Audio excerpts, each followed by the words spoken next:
සද්ධර්ම ශ්‍රාවක කාරුණික ගුණගරුක බෞද්ධ පින්නතුනි බොහෝම ශ්‍රද්ධාවෙන් යුක්තව සදී පැහැදී සූදානම්ව සිටින්නේ තථාගත ශාන්තිනායක සම්මා සම්බුදු පියාණන් වහන්සේ විසින් ලෝක සත්වයන් පිළිබඳව අනන්ත අප්‍රමාණ දයාවෙන් කරුණාවෙන් යුක්තව අවබෝධ කරගෙන දේශනා කොට වදාළ අති උතුම් ශ්‍රී සද්ධර්ම රත්නයෙන් අබමල් රේණුවකටත් වඩා අඩු බොහෝම පුංචි කොටසක් දේශනා කරවා ගනිමින් ධර්ම ගෞරවය පෙරදරි කරගෙන දේශනාගත ධර්මය ශ්‍රවණය කරන්නත් එසේ ධර්ම ශ්‍රවණය කිරීමෙන් ලැබෙන අවවාද අනුශාසනා මඟ පෙන්වීම තම තමන්ගේ ජීවිතවලට එකතු කරගෙන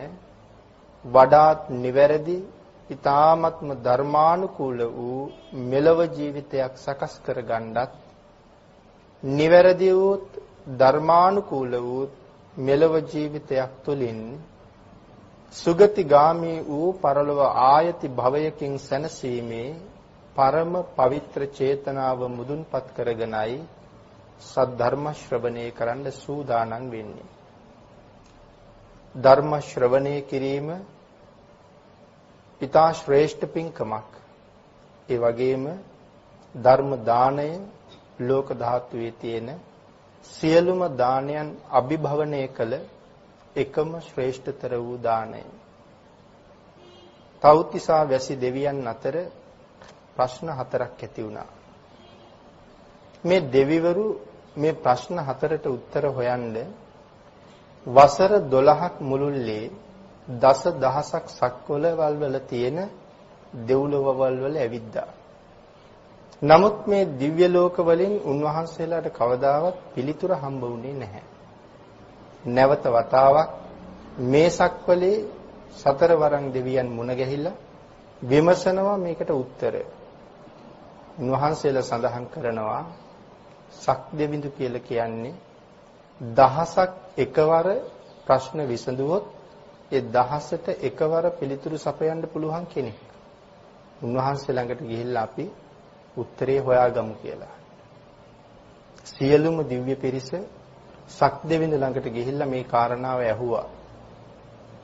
උන්වහන්සේ ප්‍රකාශ කරනවා මේකට පිළිතුර මම දන්නෙත් නැහැ.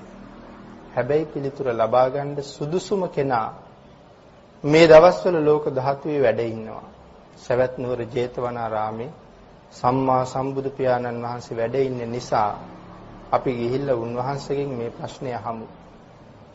දහස් ගණනක් දෙවිවරු පෙරටු කරගෙන සක්දෙවිඳු ජේතවනයේට මධ්‍යම රාත්‍රියේ ඇවිල්ලා බුදු පියාණන් වහන්සේට වැඳලා මේ ප්‍රශ්න හතර ඉදිරිපත් කරනවා. ප්‍රශ්න හතර තමයි ස්වාමීනි මේ ලෝකේ සියලුම දානයන් අභිභවනය කරන එකම දානය කුමක්ද? සියලුම රසයන් අභිභවනය කරන එකම රසය කුමක්ද? සියලුම රතීන් අභිභවනය කළ එකම රතිය කුමක්ද? කුමක් නැති කිරීමෙන් ස්වාමීනි සියලු දුක් නැති කරන්න පුළුවන්ද? භාග්‍යතුන් වහන්සේ මේ ප්‍රශ්නෙට තමයි පිළිතුරු සැපෙව්වේ. සබ්බ දානං ධම්ම දානං ජිනාති සබ්බ රසං ධම්ම රසං ජිනාති සබ්බ රතින් ධම්ම රතින් ජිනාති තණ්හක්කයෝ සබ්බ දුක්ඛං ජිනාති. සියලුම දානයන් අභිභවනය කළ දානය ධර්ම දානයයි. සියලුම රසයන් අභිභවනය කළ රසය ධර්ම රසයයි. සියලුම රතීන් අභිභවනය කළ රතිය ධර්ම රතියයි. තණ්හාව නැති කිරීමෙන් සියලු දුක නැති කරන්න පුළුවන්.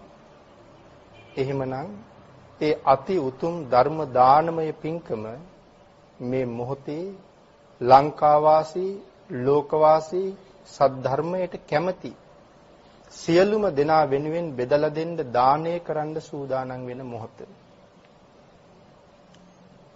භාග්‍යතුන් වහන්සේ දේශනා කළා මේ දැහත් වට්ටිය පිළිගන්වලා ස්වාමීනි ධර්ම දේශනාවක් පවත්වන්න කියලා ආරාධනාවක් කළොත් ලැබෙන ආනිසංස ප්‍රමාණය මහා කල්ප 8ක් කියලා. ඒ දැහත් වට්ටියකින් ආරාධනාවක් කරාම මහා කල්ප 8ක් අපට හිතාගන්න බැරි සීමාවක තියෙන්නේ මහා කල්ප 8ක් තබා එක මහා කල්පයක් අන්තර් කල්ප කියන පුංචි පුංචි කල්ප 256කින් පොහොසත් කියලා භාග්‍යතුන් වහන්සේ දේශනා කළා.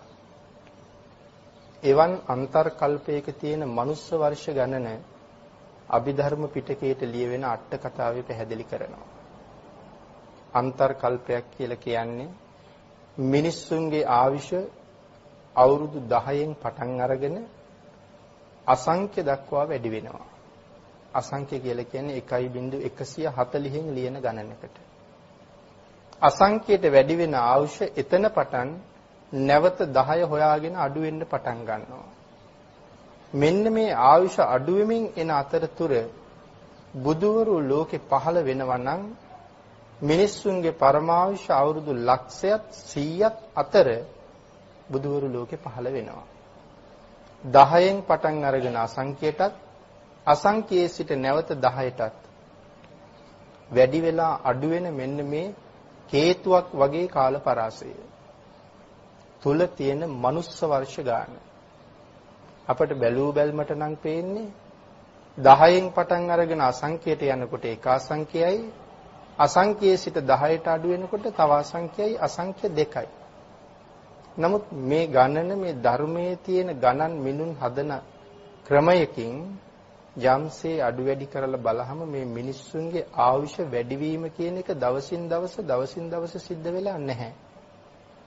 අවුරුදු 10 ඉන්න කෙනා අවුරුදු 11ට වැඩි වෙන්න යටත් පිරිසෙන් දල වශයෙන් ඒ කාරණාව ධර්මයේ නෑ මේ ගණන් ධර්මයේ ගණන් හදලා තියෙන ක්‍රමයක් අනුව අනුමානව ගත්ත ක්‍රමයක්. දල වශයෙන් අවුරුදු 50කට එකක් වාගේ තමයි වැඩි වෙලා තියෙන්නේ. එතකොට අවුරුද්දක් වැඩි වෙන්න අවුරුදු 50ක් යනවා. එහෙම ගණන් හදලා තමයි මේ ගණන දක්වලා තියෙන්නේ. මෙන්න මේ 10න් පටන් අරගෙන අසංඛේයයට ගිහින් නැවත 10 දක්වා අඩු වෙන කොටස ඇතුලේ තියෙන මනුස්ස වර්ෂ ගාන 1.140 ඒවා 86,40000ක් කියලා සඳහන් කරනවා. අසංඛ්‍ය 86,40000කින් එක අන්තර් කල්පයක් මනුස්ස වර්ෂ වලින් පොහොසත් එවන් අන්තර් කල්ප 256කින් මහා කල්පයේ පොහොසත් ස්වාමීනි ධර්මදේශනාවක් පවත්වන්න කියලා ආරාධනාවක් කරාම එවන් මහා කල්ප 8කට ආනිසංස ලැබෙන බව දේශනා කරනවා. එහෙනම් ඒ නිසාමයි දේශනා කළේ සියලුම දානයන් අභිභවනය කරනවා කියලා. ධර්ම ශ්‍රවණය මහා ආනිසංස සහිතයි. ධර්ම ශ්‍රවණය කිරීමෙන් මහා කල්ප 9කට ආනිසංස ලැබෙනවා.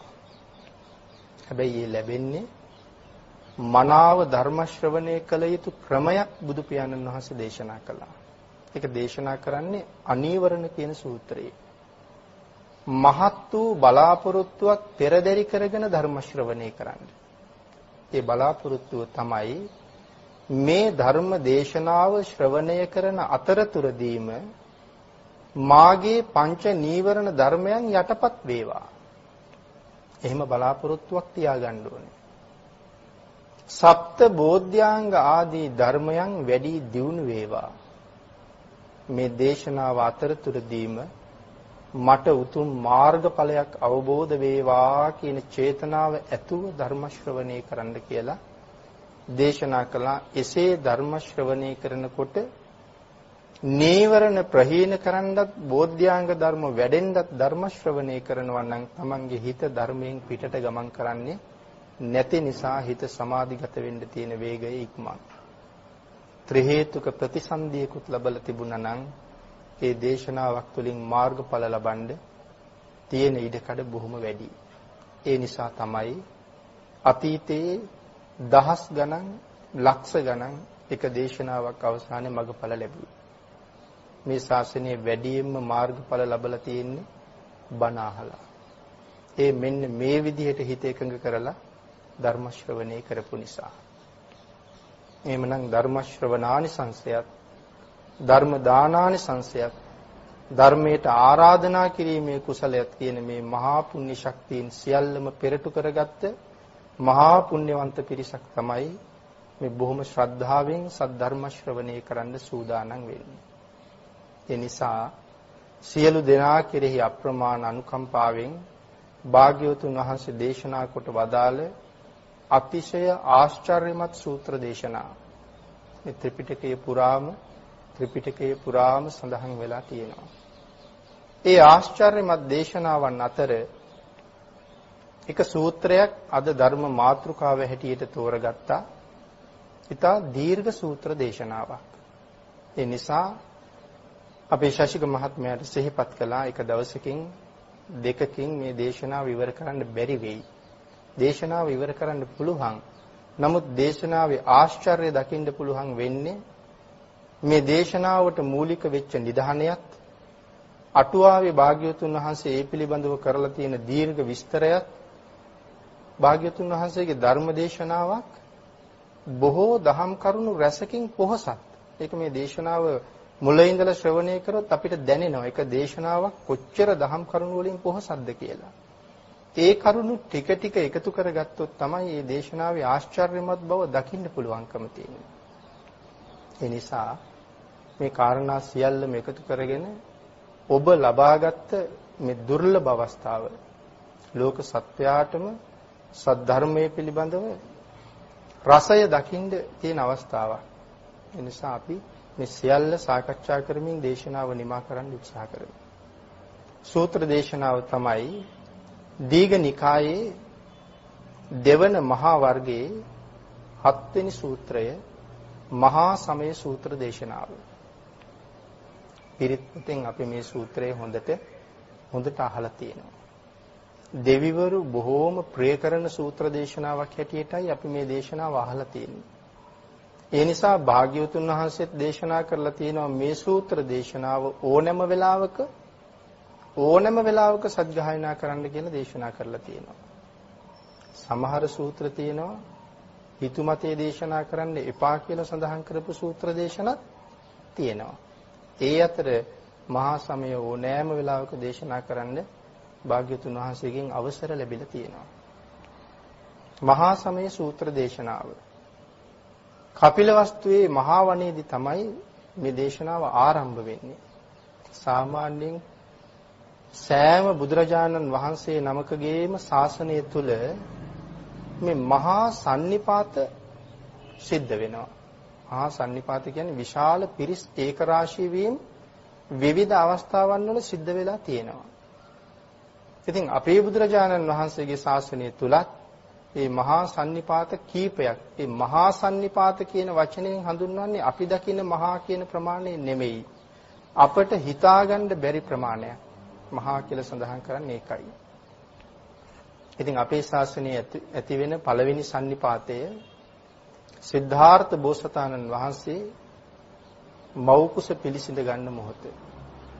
මේ මහා සන්නිපාතයක් ඇති වෙන තැන. මව්කුසෙන් බිහි වෙන මොහොත. ප්‍රථම ධර්මදේශනාව පවත්වන මොහොත. පරිනිර්වාණය සිද්ධ වෙන මොහොත. මේ මහා සන්නිපාතය ඇති වෙන අවස්ථාව. මේ සියල්ලටම වඩා මේ මහා සමයට එකතු වෙන පිරිස ඊටාම වැඩි කියලා දේශනා කරනවා. ඉතින් මේ දේශනාවේ මේ සූත්‍ර අට කතාවෙම පැහැදිලි කරනවා මෛත්‍රී බෝසතාණන් වහන්සේගේ ශාසනය සිද්ධ වෙන සන්නිපාතය කොයිතරම්ද කියලා. උන්වහන්සේගේ ශාසනයේ ප්‍රථම සන්නිපාතයේම කෝටි ලක්ෂයක් එකතු වෙනවා. මේ කෝටි ලක්ෂය එකතු වෙලා කෝටි ලක්ෂය එදා පැවිදි වෙලා මේ කෝටි ලක්ෂයම එදාම රහත් වෙනවා. මේ තමයි පළවෙනි සන්නිපාතය. දෙවෙනි සන්නිපාතය කෝටි 90000යි. තුන්වෙනි සන්නිපාතය කෝටි 80000යි. ඉතින් අපේ බුදුරජාණන් වහන්සේගේ නිත්‍ය පරිවාර හැටියට භික්ෂුන් වහන්සේලා 1250ක් පිළිබඳව සඳහන් කරනවා. ඉතින් අර වාගේ මහා සන්නිපාත උන්වහන්සේගේ ශාසනය තුල තිබුණා. මේ සියලුම සන්නිපාත අතර සෑම බුදු කෙනෙකුගේම ශාසනයේ ඇති වෙන විශාලතම සන්නිපාතයයි මේ මහා සමය දේශනා කරන වෙලාවේ ඇති වෙන සන්නිපාතය. ඒ කියන්නේ හැම බුදු කෙනෙක්ම මහා සමය දේශනා කරනවා. ධර්මයේ සමානයින්නේ. නේද? අපේ බුදු පියාණන් වහන්සේ ධර්මයේ දේශනා කරන වෙලාවට රැස් වෙන සන්නිපාතයත් අනාගතයේ මෛත්‍රී බුදු පියාණන් වහන්සේ මහා සමය දේශනා කරනකොට රැස් වෙන පිරිසත් අතීතයේ කාශ්‍යප බුදු පියාණන් වහන්සේ ඇතුළු අතීත බුදු පියාණන් වහන්සේලා මහා සමය දේශනා කරනකොට රැස් වෙන පිරිසත් සමානයි කියලා සඳහන් කරනවා. මහා සමය සමානයි. ඉතින් බුදු පියාණන් වහන්සේ වැඩ හිටපු කාලේ නම් අද ලෝකේ ජීවත් වෙනවට වඩා විශාල ජනගහනයක් හිටියා. ඒ කාරණාව ධර්මයේ තුලින්ම ඔප්පු වෙනවා. වර්තමානයේ නම් ලෝකේ සඳහන් කරන්නේ මිලියන 700ක් විතර ලෝක ජනගහනය වර්තමානයේ. අතීතයේ එක නගරයක කෝටි 18ක් ඉඳලා තියෙන නගර තියෙනවා. සවැත් නුවර කෝටි 18ක් ඉඳලා තියෙනවා. රජගහ නුවර කෝටි 18ක් ඉඳලා තියෙනවා. විශාල ජනගහනයක් අතීතයේ ජීවත් වෙලා තියෙනවා. ඉතින් මේ ජනගහනය අඩුුනේ ඇයි? එදා එච්චර ජීවත් වෙන ජනගහනය අඩ වෙනකොට අඩුුනේ ඇයි කියන කාරණාවත් භාග්‍යතුන් වහන්සේම පැහැදිලි කරලා තියෙනවා. විශේෂයෙන් මේ කාරණාව දේශනා කරනවා අංගුත්තර නිකායේ පලෝප කියන සූත්‍ර දේශනාවේ මේ ජනගහනය අඩු වෙන්න හේතු වෙන කාරණාව මොකක්ද කියලා. එකක් තමයි යුද්ධ කරලා ජනගහනය අඩු වෙලා තියෙනවා. මෙතන යුද්ධ කියලා සඳහන් කරන්නේ මේ අපි දකින යුද්ධ නෙමෙයි. අතීතයේ ඇතැම් රජවරු විශේෂයෙන් ධර්මාශෝක රජුරුවන්ගේ සීයා චන්ද්‍රගුප්ත මහරජුරුව වාගේ අය කරපු යුද්ධ හඳුන්වන්නේ ශීර්ෂ කලන්දයක් මැරුණා කියලා. ශීර්ෂ කලන්දයක්. මේ වචනේත් අපට අලුත්. නමුත් අටුවාවේ පැහැදිලි කරනවා. ශීර්ෂ කලන්දයක් මැරෙන්න ඇත්තු 10000ක් යුද පිටියේ මැරෙන්න ඕනේ. අශ්වයෝ ලක්ෂයක් යුද පිටියේ මැරෙන්න ඕනේ. යුද්ධයට අරගෙන යන රථ 50100ක් යුද පිටියේ විනාශ වෙන්න ඕනේ. මිනිස්සු කෝටි 100ක් මැරෙන්න ඕනේ. මේ පිරිස යුද පිටියේ මැරුණාම කිසි කෙනෙකුට හිතා ගන්න බෑනේ මෙච්චර පිරිසක් මැරුණා කියලා. සඳහන් කරනවා මේ ප්‍රමාණීය යුද පිටියේ මැරුණාම හිස නැති මල කඳක් නැගිටලා යුද්ධ භූමියේ නටනවා කියලා. මේ මල කඳ නටනවා දකින්නකොට තමයි තීරණය කරන්නේ මෙච්චර ප්‍රමාණයක් මැරුණයි කියලා. ශීර්ෂ කලන්දයක් මැරුණා කියලා දැනගන්නේ එතකොට. චන්ද්‍රගුප්ත රජුරුව එක විතරක් යුද්ධ කරලා මල කඳන් 80ක් නැටුවා කියනවා. එක රජෙක් එච්චර මිනිස්සු මැරුවා නම් තව ඒ වාගේ මහ රජවරු කොච්චර මේ වාගේ යුද්ධ වලට එළඹෙන්න ඇද්ද? එච්චර මිනිස්සු මැරුණාම එහෙමනම් අද මිනිස්සු ඉන්න බැරි බව සත්‍යයි. ඊළඟ කාරණාව සඳහන් කරනවා දුර්භික්ෂ නිසා. දුර්භික්ෂ ඇති වෙලා මිනිස්සු මැරිලා තියෙනවා. සමහර දුර්භික්ෂ හඳුන්වලා තියෙනවා සේසට්ටික කියලා. දුර්භික්ෂ හඳුන්වපු නම මෙතන සේසට්ටික කියලා කියන්නේ සුදු ඇට බවට පත් වෙනවා කියන එක. මිනිස්සු වේලිලා මැරිලා යනවා. ඒ වගේම ගස් කොළන්, ගොයන් වාගේ දේවල් ගස් වේලිලා සුදු වෙනවා. ජලය නැතුව ගස් සුදු වෙලා මැරිලා යනවා. ඉතින් මිනිස්සුන්ට ආහාර නැතුව මිනිස්සුත් මැරිලා යනවා. එවන් දුර්භික්ෂ අතීතේ තිබිලා තියෙනවා සේසට්ටික කියන නමින් හඳුන්වලා තියෙනවා. ඊළඟ කාරණාව භාග්‍යවතුන් වහන්සේ පැහැදිලි කරනවා අධර්ම රාගය. මිනිස්සු ඇති නැති වෙන්න මිනිස්සු හිග වෙන්න හේතුව අධර්ම රාගය. මෙතන අධර්ම රාගය කාම මිත්‍යාචාරය මේ සඳහන් කරන දේවල් එකින් එකට වෙනස්. අධර්ම රාගය කියලා කියන්නේ ශිෂ්‍යයා ගුරුවරයාත් එක්ක කායික සම්බන්ධතාව පවත්වනවා. ගුරුවරිය ශිෂ්‍යයාත් එක්ක කායික සම්බන්ධතාව පවත්වනවා. එතකොට අපි පුංචි අම්මා කියලා හඳුන්වන්නේ. එතකොට පුතා පුංචි අම්මත් එක්ක කායික සම්බන්ධතාව පවත්වනවා. පුතා තාත්තගේ සහෝදරියත් එක්ක කායික සම්බන්ධතාව පවත්වනවා. පුතා සිය මවත් සමග කායික සම්බන්ධතාව පවත්වනවා. මෙන්න මේක හඳුන්වලා තියෙනවා මේ පලෝප සූත්‍රයේ මේකේ අට කතාවේ බොහොම ගැඹුරට භාග්‍යවතුන් වහන්සේ හඳුන්වනවා. මේකට තමයි කියන්නේ අධර්ම රාගය කියලා. ඊට අමතරව භාග්‍යතුන් වහන්සේ පැහැදිලි කරනවා තවත් එක කාරණාවක් පිළිබඳව මිත්‍යා ධර්මය. දැන් අපි සඳහන් කරන්නේ කාම මිත්‍යාචාරය.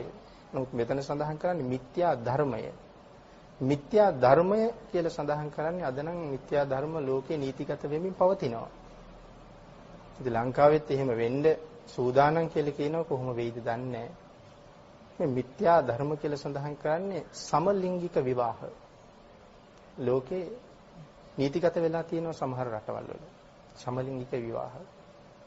ඒක තමයි මිත්‍යා ධර්මය. කෙසේ වෙතත් සඳහන් කරනවා මේ දේවල් උච්ච වෙන්න ගියොත් මේ මිත්‍යා ධර්ම වාගේ දේවල් දෙවිවරු ඊටාම කෝප වෙනවා කියලා. එවන් දේවල් නිසා. කෝපය වැඩි වුණොත් මේ ධර්මයේම සඳහන් කරනවා අති දරුණු යක්ෂයන් මුදා හරිනවා කියලා. ඉතින් කවුරු යටතේද මේ දරුණු යක්ෂයෝ ඉන්නේ? ඉන්නේ සීමා කරලා උන්වහන්සේලා යටතේ. විශේෂයෙන් වෙසමුණි මහරජුරෝ යටතේ තමයි අති දරුණු යක්ෂයෝ ඉන්නේ. ඉතින් එහෙම යක්ෂයෝ ඉන්නවා කියන කාරණාව අපිට මේ ආලෝක යක්ෂයාගේ කතාවෙන්ම පැහැදිලි වෙනවා. ආලෝක යක්ෂයා කියලා කියන්නේ පුදුමාකාර ශක්තිවන්ත පුදුමාකාර බලයක් තියෙන මේ අහස මහ පොළොව හොලවන්න පුළුවන් කෙනෙක් ආලෝක යක්ෂයා. නමුත් මෙයාට කෑමට වරන් දීලා තියෙන්නේ තමන්ගේ විමානයේ හෙවණට එන අය විතරයි. විශාල නුගරුක ළඟ එයාගේ විමානේ තියෙනවා. ධර්මයේ සඳහන් හැටියට ආලෝක යක්ෂයාගේ විමානේ තියෙන්නේ මහ පොළොවේ. විශාල වූ රත්තරන් විමානයක්. යොදුන් 748කට වඩා උසයි. ඒ වුණාට අපිට පේන්නේ රන් සහ රිදී දැල් වලින් වහලා තියෙන්නේ කියලා සඳහන් කරනවා පිටපැත්ත. අපි කම්බි ගහලා වහ ගන්නවා වගේ මේ රන් සහ රිදී දැල් වලින් වහලා තියෙනවා කියලා සඳහන් කරනවා. අභිඥාලාභීන්ට විතරක් පේනවා. අපිට පේන්නේ නැහැ. ඉතින් මෙතන විශාල නුගරුක්ෂයක් තියෙනවා මේ ගහ යටට එන අය විතරයි මෙයාට කන්න පුළුවන්. එහෙම සීමා කළේ නැත්තම් සීමාවක් නැති නිසා. සීමා පැනෙන්නේ නැත්තම් දවස් 2-3 ලංකාව කාලය ඉවර කරනවා. ඒ තරම් ප්‍රබල යක්ෂයෝ ගැනයි මේ සඳහන් කරන්නේ. බුදු පියාණන් වහන්සේ ආලෝක යක්ෂයාගේ විමානයට ආවා කියලා ආරංචි වෙනකොට යක්ෂ සේනාධිපතින් දෙන්නා මෙයාව ටිකක් අවුස්සනවා. ගද්‍රබණි මුලින්ම ගිහිල්ලා කියන්නේ දොරටු පාලනේ. භාග්‍යතුන් වහන්සේ වැඩිය කියලා. ඉතින් බුදුරජාණන් වහන්සේ තමන්ගේ විමානෙට වැඩිය කියන එක මෙයාට සමච්චලයක් වුණා වාගේ. එයා ඒ තරම් ප්‍රතාපවත් කෙනෙක් යක්ෂයන් අතරේ. ඒ නිසා ගද්‍රපට කියනවා කට වහන්න අපි ගිහිල්ලා බලාගමු. නමුත් සාතාගිර හේමවත දෙන්නට මෙයා ගරු කරනවා මේ යක්ෂයා. මේ දෙන්න මගපලලාභී යක්ෂයෝ දෙන්නේ. මේ දෙන්න ආපු ගමන් සභාවේ සියලු දෙනාට මෙහෙන්න කියනවා අද නම් ඔබට මහා භාග්‍යයක් උදා වෙලා තියෙනවා. ඉතින් තමන්ගේ සේවකයාගේ කට වැහුවට මෙයාගේ කට වහන්න බෑනේ මේ දෙන්නගේ. ඉතින් මේ දෙන්න කියනවා ඉතින් මෙයාට ඉවසන්න බැරි තැන අහනවා උඹලගේ බුදුහාමුදුරුවෝ මංගාව කවුද කියලා. ඉතින් මෙයා ඒ තරම් ප්‍රතාපයි. ඒ වෙලාවේ මේ දෙන්න දැනගන්නවා මෙයාට ටිකක් කේන්ති ගියා වාගේ කියලා. හරියට කේන්ති යන යක්ෂයෙක්. ඒ වෙලාවේ මේගොල්ලෝ කියනවා මහ විශාල වෘෂභ රාජයෙක් ගාව අද ඉපදෙන වහු පැටියෙක් කොහොමද? අපේ බුදු පියාණන් වහන්සේ ගාව උඹ ඒ වාගේ.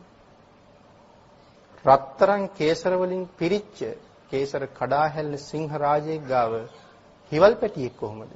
අපේ බුදු පියාණන් වහන්සේ ගාව උඹ ඒ වාගේ. යොදුන් 150ක් විතර දිග විශාල ගුරුළු රාජයෙක් මෙවන් ගුරුළු හිටිය කියලා ධර්මයේ සඳහන් කරනවා.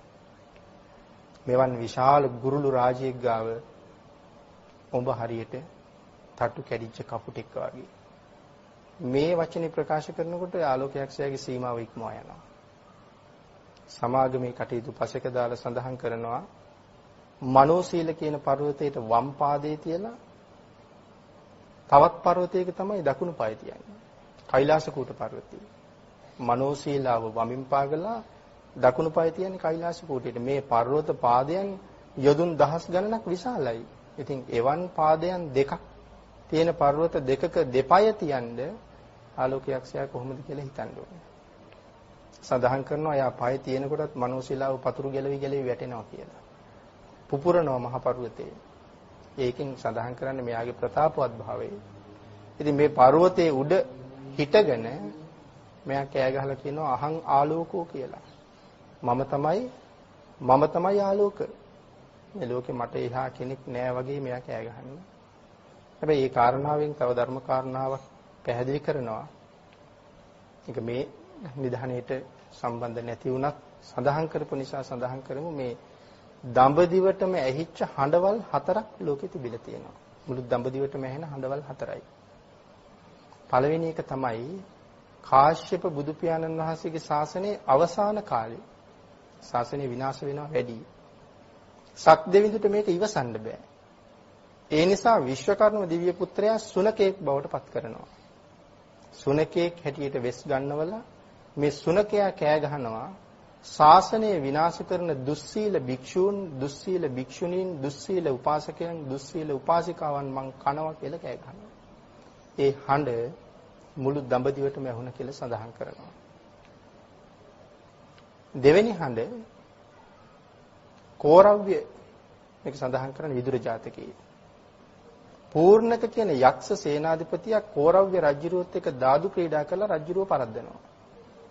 රජුරුව පරද්දලා එයා කෑ ගහලා අත්පුඩි ගහලා hina වෙනවා මම දිනුවා කියලා. ඒක මුළු දඹදිවටම ඇහෙනවා. තුන්වෙනි හඬ අපේ බෝසතාණන් වහන්සේමයි කුස රජුරුව. කුස රජුරුව විවාහ වෙන්න අකමැති. නමුත් පස්සේ එයාට විවාහ වෙන්න සිද්ධ වෙනවා. මව්පියන්ගේ ඉල්ලීම නිසා. විවාහ වෙන්න තීරණය කරාම පබාවතිය එක්කනේ විවාහ වෙන්න වෙන්නේ. ඉතින් මේ පබාවතිය හොයාගෙන තව බොහෝ අය එනවා.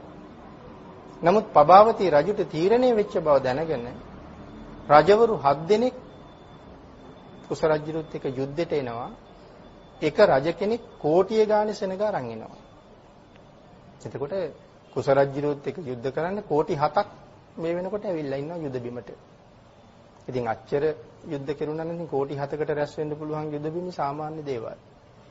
යුද පිටේට ඇවිල්ලා කුස රජුරවන්ට පණිවිඩය වෙනවා මහලුකු කුස අපි යුද්ධයට ආව එන්න කියලා. ඉතින් එකපාරම කුස රජුරු කොහොමද මේ කෝටි 7ක් එක්ක යුද්ධ කරන්න සේනාවක් සංවිධානය කරන්නේ? හැබැයි ඉතින් එහෙම හිතෙන්නේ අපට.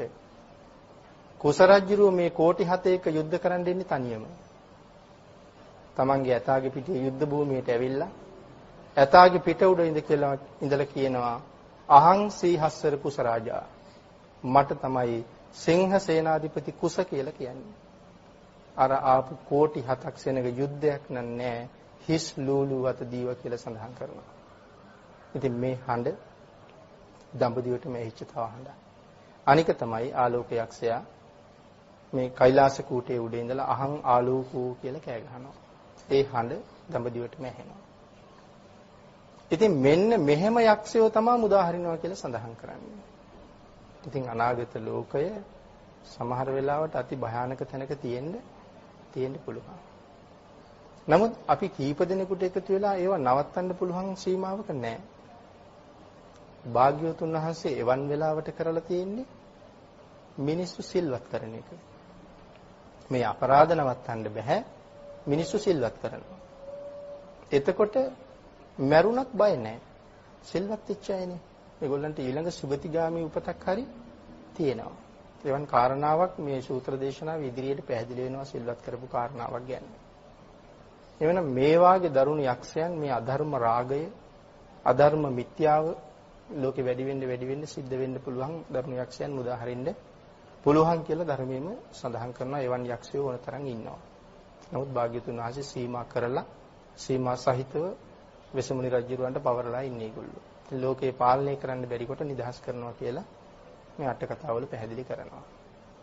ඊට අමතරව සඳහන් කරනවා භාග්‍යවතුන් වහන්සේ මේ දේශනාව ආරම්භ කරන්නේ කපිලවස්තුයි. ඊළඟට මේ සූත්‍ර දේශනාවත් එක්ක සඳහන් කරන්න ඕනේ මේ කපිලවස්තු කියන ප්‍රදේශයේ ඇති වෙන්නේ කොහොමද කියලා. කපිලවස්තුවේ තමයි ශාක්‍යෝ බිහි වෙන්නේ. මහා සම්මත රාජ පරම්පරාවේ තමයි මේ ශාක්‍ය රාජවංශයේ ඇති වෙන්නේ. මහා සම්මත රාජ පරම්පරාවේ ඔක්කාක කියන රජෙක් පහළ වෙනවා. ඔක්කාක රජුරුවන්ගේ පළවෙනි බිසව අකාලේ මැරෙනවා. ඇයට ඉන්නවා දරුවෝ 9ක්.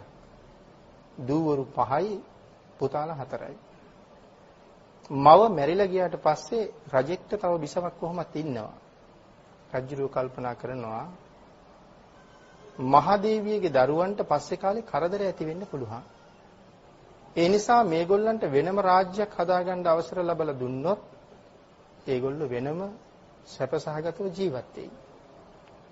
දරුවෝ 9 දෙනාටම කතා කරලා මේ කාරණාව කියහම ඒගොල්ලෝ හරි සතුටින් ඒක බාර ගන්නවා. හැම පැත්තෙම ශිල්ප ශාස්ත්‍ර ප්‍රගුණ කරපු පිරිස් මේගොල්ලන්ට ලබලා දෙනවා. මේ විශාල පිරිසත් අරගෙන මේගොල්ලෝ වනාන්තරයේ මැද්දෙන් යනකොට මේ කපිල කියන ඍෂිවරයා මුණ ගැහෙනවා. ඍෂිවරයා අහනවා කොහෙද ඔයගොල්ලෝ යන්නේ? මේ කුමාරවරු කියනවා අපි අලුතෙන් රාජ්‍යයක් හදාගන්න තමයි මේ යන්නේ. කපිල ඍෂිවරයා කියනවා ඕගොල්ලන්ට රාජ්‍යයක් හදාගන්න ඕනම නම් රාජ්‍යයක් හදාගන්න හොඳම තැන තමයි මෙතන. මේ මම ඉන්න තැන තමයි රාජ්‍යයක් හදන්න හොඳම තැන. හේතුව තමයි මෙයා සඳහන් කරනවා මෙතන මැඩියෙක් උපන්නොත් මම ඉන්න මෙතන මැඩියෙක් උපන්නොත් ඒ මැඩියා නාගයෙකුට වඩා ශක්තිමත්. ඒ මැඩියා අල්ලන්න නාගයාට බෑ. එයා ශක්තිමත්. මෙතන මුවෙක් උපන්නොත් ඒ මුවා සිංහයෙකුට වඩා ශක්තිමත්. ඒ මුවාව පරද්දන්න ඒ සිංහයාට බෑ. ඒ නිසා මෙතන යමෙක් උපදිනවා නම් ඒ උපදින අය ඊටාම ශක්තිමත්. ඔයගොල්ලෝ ඒ නිසා මෙතන ඔයගොල්ලන්ගේ නගරය හදන්න. මේගොල්ලෝ ඒක බාර අරගෙන මෙතන නගරය හදන්න තීරණය කරනවා. නගරය හදන්න තීරණය කරලා දැන් නගර සැලැස්ම ඇඳගෙන නගරය හදාගෙන යනවා. නමුත් දැන් මේගොල්ලන්ට විවාහ වෙන්න ක්‍රමයක් නැහැ. මොකද මහා සම්මත රාජ පරම්පරාව කියලා කියන්නේ අවුරුදු දහස් ගණනක ඉඳලා අතිශය පාරිශුද්ධයි මේ රාජ පරම්පරාව. ඒ නිසා වෙනදා තමන් විවාහ වෙන කුල ප්‍රවේණි හොයාගෙන ආපහු යන්න බෑ. නමුත් ඒගොල්ලුන්ට විවාහයක් වුණ නැත්නම් මේ නගරේ වැඩෙන ක්‍රමයක් නැහැ. නමුත් පරම්පරාවට හරි ආදරෙයි. ඒ නිසා මේගොල්ලෝ තීරණය කරනවා අපි සහෝදරයෝයි සහෝදරියෝයි විවාහ වෙමු කියලා. එතකොට කුල පරම්පරාව අපිරිසිදු වෙන්නේ නැහැ. එහෙම තීරණය කරාට ගෑනු දරුවෝ 5 දෙනෙක් ඉන්නවා. මේගොල්ලෝ තීරණය කරනවා වැඩිමල්ම සහෝදරිය අම්මා තනතුරේ තියෙමු. අනික 4 දෙනයි පිරිමි 4 දෙනයි විවාහ වෙන්නේ. ඒගොල්ලෝ තමයි විවාහ වෙලා ඒගොල්ලන්ගෙන් උපදින දරුවෝ තමයි මේ නගරේ ඊළඟට පෝෂණය කරන්නේ. ඔක්කාක රජුරවන්ට ආරංචි වෙනවා පුතාලා ටික නගරයක් හැදුවා. රාජ පරම්පරාව අපිරිසිදු කෙරුවේ නැහැ. ඒගොල්ලෝ මේ විදිහට විවාහ වුණා. රජුරවන්ට හරි සතුටක් දැනුණා පරම්පරාව අපිරිසිදු කෙරුවේ නැහැ. සක්කා වතබෝ කුමාරෝ සක්‍යා වතබෝ කුමාරෝ කියලා වචනයක් පිට වෙනවා. අපි බෝසතාණන් වහන්සේගේ ශ්‍රී මුඛ ධාතුවිනුත් පිට වුණානේ. රාහුලෝ ජාතෝ බන්ධනං ජාතා. ඒ වගේ මේගොල්ලෝ පරම්පරාව අපිරිසිදු කෙරුවේ නැහැ කියලා දැනෙනකොටම සක්‍යා වතබෝ කුමාරෝ මේ කුමාරවරු ඊටාම දක්ෂයි. සක්‍යා කියලා කියන්නේ ඒකයි. ඊටාම දක්ෂයි මේ කුමාරවරු. එහෙමනම් ශාක්‍ය කියලා කියන්නේ දක්ෂයන්ට. ඒ දක්ෂ බවත් ඉදිරියේදී අනාවරණය වෙනවා කොයිතරම් දක්ෂද කියලා. ඒ සක්‍යා වතබෝ කුමාරෝ කියපු නිසා මේගොල්ලන්ට ශාක්‍ය කියන නම එකතු වෙනවා. දැන් අර වැඩිමහල් අම්මා තනතුරේ තියාපු සහෝදරියට කාලයක් යනකොට හැමේ හැදෙනවා කුෂ්ඨ රෝගයක්. ඉතින් මේ කුෂ්ඨ රෝගේ හැදුනොත් ඒක අන් අයට බෝ වෙන නිසා ඒ අය කරලා තියෙන්නේ ඇය ගෙනහිල්ලා නැත්නම් රෝගය හැදුන කෙනා වනාන්තරයේ ඈත තැනක ගෙනහිල්ලා සියලු ආරක්ෂා විධිවිධාන ඇතුව නමුත් ඒ ආරක්ෂා හදන්නේ මිනිස්සු නැතුව සහිතව තැනක නතර කරනවා. ඒ නිසා වැඩිමහල් සහෝදරිය කැලෑවේ ඈතට ගෙනහිල්ලා ආහාර පාන වලින් සන්තරපණය කරලා නවත්තනවා. ඉතින් මේ කැලෑවේ ඉන්නවා තනියම හැසිරෙන රජෙක්. මේ රජුරුව මේ ප්‍රදේශය ඇවිදිනකොට රජුරුවන්ට තේරෙනවා මෙතන මිනිස්සෙක් ඉන්නවා. තව ටිකක් හොයලා බලනකොට රජුරුවන්ට දැනෙනවා මෙතන කාන්තාවක් ඉන්නවා කියලා. ඒ වෙලාවේ රජුරුව කතා කරනවා. ඊට පස්සේ ඇයත් කතා කරනවා. ඇය එක්ක කතා කරනකොට ඇය කියනවා මට එළියට එන්න බෑ. මම මේ වගේ කුෂ්ඨ රෝගයකින් පෙළෙනවා. ඒ නිසා මම එළියට එන්නේ නැහැ. රජුරුව කියනවා ඔය කුෂ්ඨ රෝගේ මටත් තිබුණා. ඔය කුෂ්ඨ රෝගේ හැදුන නිසා තමයි මමත් කැලේට වෙලා ඉන්නේ. හැබැයි එක්තරා කෝලිය වෘක්ෂයක් ආශ්‍රය කරගෙන තමයි මම ජීවත් වුනේ. ඒ කෝලිය වෘක්ෂයේ කොළ මුල් පොතු කාලා බීලා තමයි මට සනීප වුනේ. ඒ නිසා ඔබව සනීප කරන්න අවශ්‍ය නම් මට පුළුවන්. ඇයි කියනවා ඔබ එහෙම කිව්වට මට පිළිගන්න බෑ. මම ශාක්‍ය කුමාරිකාවක්. මගේ වංශය අපවිත්‍ර කරන්නේ නෑ මම. මට ඔබ රජෙක් කියන එක විශ්වාස නැහැ. කියලා මේ කුමාරිකාව රහස් වචන කීපයක් පිට කරනවා. දැන් හමුදාවකක් තියෙනවා රහස් වචන. රජවරු අතරක් තියෙනවා රහස් වචන. ඇය මේ රහස් වචන කීපේ ප්‍රකාශ කරනකොට රජුරු ඒකට උත්තර දෙනවා. ඒ වෙලාවේ තීරණය කරනවා එහෙනම් රජෙක්. ඒ වෙලාවේ ඇය අඬ ගහගෙන කෝලිය වෘක්ෂය ගාවට ගිහිල්ලා ඒ බේත් හේත් හදලා දීලා ඇය සනීප කරනවා. සනීප කරලා ඒ දෙන්න විවාහ වෙනවා. මේ රජුරුව කලින් විවාහ වෙලා එයාට දරුවෝ එහෙම ඉන්නවා. දරුවන්ට කලක් යනකොට ආරංචි වෙනවා අපේ රජුරුව අපේ තාත්තට සනීපයිලු. මහා පෙරහැරක් හදාගෙන එනවා රජුරුව එක්ක යන්නේ. රජුරුව කියනවා මං එන්නේ නැහැ. මම සැප විඳිනවා දකින්න ඕන නම් මේ කෝලිය ගහ ආශ්‍රය කරගෙන මට නගරයක් හදලා දෙන්න. ඊට පස්සේ මෙතන නගරයක් හදලා දෙනවා පුතාලා ටික. ඒ නගරේ ශාක්‍ය කුමාරිකාවත් එක්ක මේ දෙන්න ජීවත් වෙනවා. ඒ දෙන්නගෙන් ඇති වෙන પરම්පරාව තමයි කෝලිය પરම්පරාව. මෙහෙම තමයි ශාක්‍ය වංශයයි කෝලිය වංශය දෙක උපදින්නේ.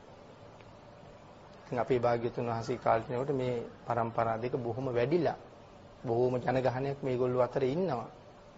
මේගොල්ලෝ ජීවත් වෙන්නේ මේ රෝහිණී ගඟ ආශ්‍රය කරගෙන ගඟේ දෙපැත්තේ. ඉතින් කාලාන්තරයක් යනකොට මේගොල්ලෝ ඔක්කොම ගොවියෝ ගොවිතැන් කරලා ජීවත් වෙන්නේ ගඟේ වතුර අඩුයි. ඉතින් මේ ගඟ දෙපැත්තේ ඉන්න පිරිස නෑදෑයෝ බව දන්නවා. හැබැයි කවුරුවත් මේ අඩු වෙලා තියෙන වතුර බෙදාගෙන ගොවිතැන් කරන්න කැමති නෑ. දෙගොල්ලගෙම කැමැත්ත වතුර අපට විතරයි. ඕගොල්ලන්ට ඕනේ නෑ. කෝලිය වංශිකයෝ ඒ වෙලාවේ කියනවා ශාක්‍ය වංශිකයෝ කෝලිය වංශිකයෝ කියනවා අපිට වතුර ඕනේ. අපි දෙන්නේ අපි ගොවිතැන්පත් කරාම ඕගොල්ලෝ ඇවිල්ලා අපට මුදල් ගෙවලා රන් රිදී ගෙවලා අපෙන් අරන් ධාන්‍ය අපෙන් ගෙනහිල්ලා ඕගොල්ලෝ කාලා ජීවත් වෙන්නේ. මේකට එක්කෙනෙකුට කේන්ති යනවා. මේ රජවරු නෙමෙයි මෙතන ඉන්නේ කම්කරුවෝ ටික. කේන්ති ගිහිල්ලා ඉතින් අපේ වගේම වචන හරඹයක් ගිහිල්ලා එක්කෙනෙකුට කේන්තිය පාලනය කරගන්න බැරුව එක්කෙනෙකුට පහරක් ගහනවා. ගහන කෙනා වැටෙනවා. එයා නැගිටලා අනිත් කෙනාටත් ගහනවා. දැන් මෙතනින් තමයි මේ ගැටුම ආරම්භෙන්නේ. දැන් කම්කරුවෝ ටික කොහොම හරි ගැටුම ආයේ निराකරණය කරගෙන ගිහිල්ලා නමුත් රජවරු ගාවට ගිහිල්ලා මේක ටිකක් වැඩි කරලා තමයි කියන්නේ. දැන් දෙගොල්ලෝ යුද්ධයට සූදානම්.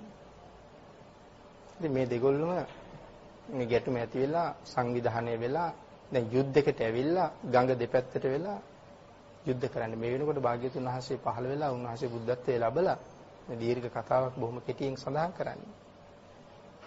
භාග්‍යතුන් වහන්සේ මහා කරුණා සමාපත්තියෙන් දකිනවා මේ දෙගොල්ල යුද්ධ කරගන්නවා කියලා කියන්නේ දෙගොල්ලම නැතුව යනවා. දැන් අපි නම් යුද්ධයක් දැක්කහම අනිවාර්යෙන් ජය ලැබෙන පිරිසක් ඉතුරු වෙන්න ඕනේනේ. මේ යුද්ධය එහෙම නිමා වෙන්නේ නැහැ. අරගොල්ලොත් ඉවරයි මේගොල්ලොත් ඉවරයි. එහෙම යුද්ධයක් මේක. ලෝකේ කෙනෙකුට හිතන්න බැරි යුද්ධ. සඳහන් කරනවා මේගොල්ලෝ යුද්ධයේ ඒ තරම් දක්ෂයි. දඹදිවට හිටියේ මහා සටන්කාමීන් 3 දෙනයිනේ. එක්කෙනෙක් කොසල් රජු. අනිත් එක්කෙනා මහාලි ලිච්ඡවි රජෙක්. අනිත් එක්කෙනා තමයි අපි හැමෝම දන්න බන්දුල මල්ල. මේ තමයි දඹදිව හිටපු මහා සටන්කාමීන් 3 දෙනා. මේ 3 දෙනා ඉස්මතු වෙලා පේන්නේ අරගොල්ලෝ සටන් කරන්නේ නැති හින්දා. නැත්තම් ලෝකේ පහළ වෙච්ච අතිවිශිෂ්ටම සටන්කාමීන් තමයි මේ ශාක්‍ය වංශයේ කෝලිය වංශිකයෝයි. නමුත් මේ දෙගොල්ල ප්‍රාණඝාත කරන්නේ නැහැ. හැබැයි ඒක තීරණය වෙන්නේ පස්සේ. අර වෙලාවේ ප්‍රාණඝාත කරන්න ලෑස්ති වෙනවා. මේ ප්‍රාණඝාත කරන්නේ නැහැ කියන තීරණේ ආයෙ පස්සේ එන්නේ. මේගොල්ලෝ ඒ තරම් දක්ෂයි. ඉතින් සඳහන් කරනවා මේ අටුවාවේ එහෙම ශාක්‍ය රජ කෙනෙක් කෝලිය රජ කෙනෙක් යුද්ධයට අවතීර්ණ වුණාම පිටේ එල්ලලා තියෙන කූඩෙට එකපාර ඊතල දහස් ගාණක් දානවා. දුන්නින්නේ විදගන්නේ. මේ අත දුනු කූඩෙන් දුන්නක් ඊතලයක් ගන්නවත් දුන්නට තියලා මුදා හරිනවත් මේ අත යනවා එනවා පේන්නේ නැහැ කියලා සඳහන් කරන්නේ. හිතන්න තියෙන්නේ අපි මේ විදුලි පංකාවේ තටු කැරකිනවා අපිට පේන්නේ නැහැ. ඒ වගේ තමයි මේගොල්ලන්ගේ අත යනවා එනවා පේන්නේ නැහැ. විනාඩි ගණනක් ඇතුළත ඊතල දහස් ගණනක් හිස් වෙනවා. ඒ තරම් වේගවත් කියලා සඳහන් කරන යුද්ධය. ඒක හොඳටම පැහැදිලි වෙන තැනක් තමයි ශාක්‍යයන් සමූල ඝාතනය කරන්න විදුඩබ කුමාරයා ආපු වෙලාවේ. හැබැයි මේ වෙලාවේ මේගොල්ලෝ ප්‍රාණඝාත කරන්නේ නැහැ කියලා තීරණය කරලා ඉන්නේ. විදුඩබ එන වෙලාවේ. නමුත් දන්නවා දැන් අම්මවරුන්ගේ කුස ඇතුලේ ඉන්න දරු පැටව හිටන් අම්මගේ කුස කපලා ඇදලා අරන් මරනවා. ඒ තරම් විනාශයක් වෙනවා දැන්. ඒක හොඳටම දන්නවා. ඒ නිසා රජවරු කීප දෙනෙක් කතා කරනවා මේක කොහොම හරි නවත්තන්න උත්සාහ කරමු කියලා. නවත්තන්න උත්සාහ කරන යුද්ධයක් කරන්න ඕනේ. ඉතින් මේගොල්ලෝ යුද්ධයට යනවා මේගොල්ලන්ගේ දක්ෂතාවය කියන එක තැන. යුද්ධයට යනවා. විදුඩබගේ පිරිස ගඟේ එහා පැත්තේ ඉන්නවා. ශාක්‍ය රජවරු මෙහා පැත්තේ ඉන්නවා අරගොල්ලන්ට විදිනවා. විදිනවා කියලා කියන්නේ අට කතාවේ සඳහන් කරනවා මේ වීතල එන්නේ වැස්සක් වාගේ. විදුඩබ කියනවා දහස් ගණනක් අරන් ඇවිල්ලා ඉන්නේ යා.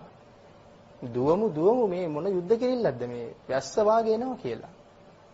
ඒ වුණාට විදුඩබ කුමාරයාගේ පුරোহিত දන්නවා මේ ශාක්‍ය රජවරු කවදාවත් ප්‍රාණඝාත කරන්නේ නැහැ කියලා. පුරোহিত ගිහිල්ලා රජුරවන්ට කියනවා කලබල වෙන්න එපා. ප්‍රාණඝාත කරන්නේ නැහැ මේ රජවරු. විතරක් ශ්‍රේෂ්ඨද? විදුඩබ බහන මොන නැත්තේ ඇයි? මේ එන ඊතල ප්‍රමාණයට ඉවර ඇති අපේ මිනිස්සු. රජතුමනි ගණන් කරලා බලන්න එක මිනිහෙක් මැරිලා නැහැ කියනවා. මේ විදින්නේ බය කරන්න. හැබැයි විදිනවා කියලා සඳහන් කරනවා මේ කිහිල්ලට යටින් විදිනවා ඇඟේ වදින්නෙත් නැහැ අතේ වදින්නෙත් නැහැ. කම්පෙත්ත යටින් විදිනවා කියලා කියනවා බෙල්ලේ වදින්නෙත් නැහැ කනේ වදින්නෙත් නැහැ. කකුල් අතරින් විදිනවා කියනවා කලව දෙකේ වදින්නේ නැති වෙන්නේ.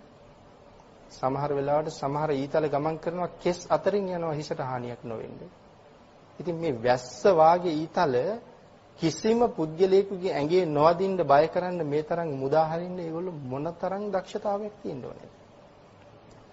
ඉතින් මිනිස්සු මැරිලා නැහැ බලහම කවුරුවත්. ඒ නිසා විදුඩබ කියනවා එහෙනම් ගිහිල්ලා ශාක්‍යයයි කියනවාද අහන්න කියනවා. ශාක්‍යද මරන්න කියනවා.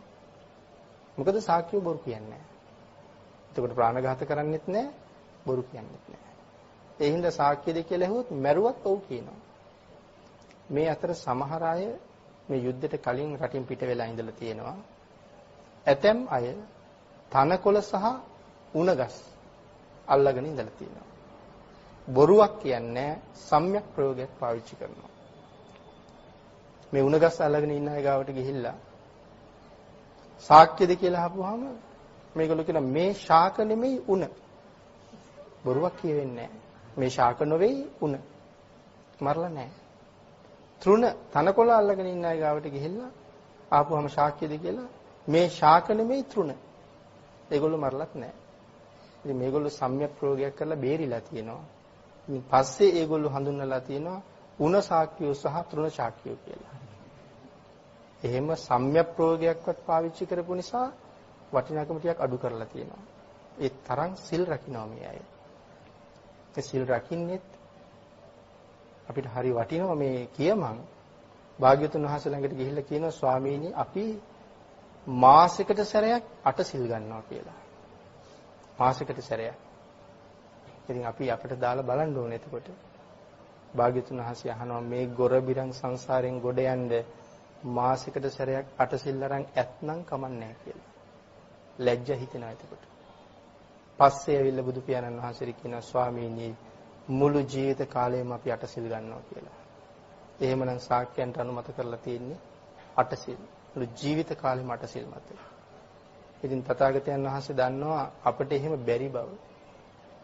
නමුත් අපට දේශනා කළා මුළු ජීවිත කාලෙම පන්සිල් මත ඉන්න කියලා. ඉතින් 8 සිල් මත තබා පන්සිල් මතවත් අපිට පුළුවන් ද කියන එක ආපහු තීරණය කරන්නත් ඕනේ. එහෙමනම් අරගොල්ලෝ එක දවසක් ඒ කියන්නේ පැය 24ක් අපි 8 සිල් ගන්නවා කියලා කියන්නේ. ඉතින් අපිට මාසෙකට එක දවසක්වත් නැහැ නේ එහෙමනම්. පැය 24ක් සිල් ගන්නෙත් නැහැ අපි. උදේ ඇවිල්ලා හවස යනවා භාගයක් සිල් ගන්නවා. ඉතින් අර එහෙමත් බෑ කියනකොට භාගයක් අරගෙන මේක කොහොම ඉවර කරන්නද කියන එක පිළිබඳව ආපහු සැරයක් හිතන්න සිද්ධ වෙනවා. ඉතින් මේ විදිහට තමයි මේ ශාක්‍ය වංශයයි කෝලිය වංශයයි ඇති වෙලා මේ යුද්ධේ කෙරෙන්න ලෑස්ති වෙනකොට භාග්‍යතුන් වහන්සේ වඩිනවා. වැඩලා දෙගොල්ලටම මැද්දෙන් අහසේ භාග්‍යතුන් වහන්සේ වැඩ ඉන්නවා. ඒ වෙලාවේ ඉස්සරලාම භාග්‍යතුන් වහන්සේ වැඩිය බව දකින්නේ ශාක්‍ය වංශිකයෝ. දැන් යුද්ධයට සූදානම්. මේ මෙතන සඳහන් කරනවා බුදුන් සරණ යෑම පිළිබඳවත් වචනයක් මෙතෙන්ට එකතු කරන්න පුළුවන්. ආත්ම සන්නියාතන සරණාගමනය. බුදුන් සරණ යන පළවෙනි ක්‍රමය. බුදු පියාණන් වහන්සේට මාගේ ජීවිතේ පූජා වේවා. එහෙම කරාම භාග්‍යතුන් වහන්සේ දේශනා කරපු විදිහට විතරයි කටයුතු කරන්න වෙන්නේ. එහෙමනම් භාග්‍යතුන් වහන්සේ වැඩියක් දකින්නකොටම ශාක්‍ය වංශිකයෝ සියලුම අවියාවිද බිම දානවා. ඒ බිම දාන්නේ තථාගතයන් වහන්සේ බලාගෙන ඉන්න වෙලාවේ අපේ ඥාති පුත්‍රයාණන් වහන්සේ බලාගෙන ඉන්න වෙලාවේ අපේ ආයුධ තව කෙනෙකුගේ ඇඟට ඇතුල් කරන්න බෑ. උන්වහන්සේකට විරුද්ධයි. එහෙම කරන්නේ නැහැ කියලා තමයි ආයුධ බිම දාන්නේ. ඒ ආයුධ බිම දාන්නේ ජීවිතයේ බුදුරජාණන් වහන්සේට පූජා කරලා. ඒ කියන්නේ බැරි වෙලාවත් කෝලිය වංශිකයෝ භාග්‍යතුන් වහන්සේ වැඩි බව දැක්කේ නැත්නම් ඒගොල්ලන්ගේ ඊතල මුදා හරිනවා. එක තප්පරේ ඇති ගඟේ මෙහා පැත්තේ ඉන්න කට්ටිය ඔක්කොම බිම දාන්න. එක තත්පරයයි ඕනේ. අර තරම් වේගෙන් ඊතල එවනවා නම් ඉතින් රජවරු 100 ගණනක් 1000 ගණනක් ඊතල එවන්න ගියාම කොයිතරම් ප්‍රමාණයක් ඒයිද තත්පරේ හොඳටම ප්‍රමාණවත්. ඒ නිසා එහෙමනම් මැරුණත් කමක් නැහැ. එහෙමම සඳහන් කරනවා මේගොල්ලෝ ආයුධ බිම දාන්නේ මැරුණත් කමක් නැහැ. අපි කපලා ඊවත් කමක් නැහැ කියලා. කපලා ඊවත් කමක් නැහැ භාග්‍යතුන් වහන්සේ බලාගෙන ඉන්න තැන මේ ප්‍රාණඝාත වැඩේ කරන්නේ. මේ කපලා ඊවත් කමක් නැහැ කියනකොට ඒකේ මහ ලොකු බර වචනයක් ඒක. හැබැයි ඉතින් වෙලාවට කෝලිය වංශිකයෝ දකින්නවා භාග්‍යතුන් වහන්සේ වැඩිය කියලා. ඒගොල්ලොත් ඒ විදිහටම ආයුධ අතාරිනවා. ජීවිතේ පරිත්‍යාග කරන බැරි වෙලාවත් ශාක්‍ය රජුරු ආයුධ බිම දාලා නැත්තම් හැබැයි අරගොල්ලෝ දකින්නවා මේගොල්ලෝ බිම දැම්මා කියලා. එහෙනම් එහෙනම් කෝලියන්ටත් වඩා ශාක්‍යෝ තවත් ඉහළයි වගේ මුලින් අතහැරපු නිසා. ඒ වෙලාවේ බුදුරජාණන් වහන්සේ අහනවා රජවරුනි කුමක් සඳහාද දෙපිරිස එකතු වෙලා ඉන්නේ? ඉතින් නොදන්නවා වගේ අහන්නේ.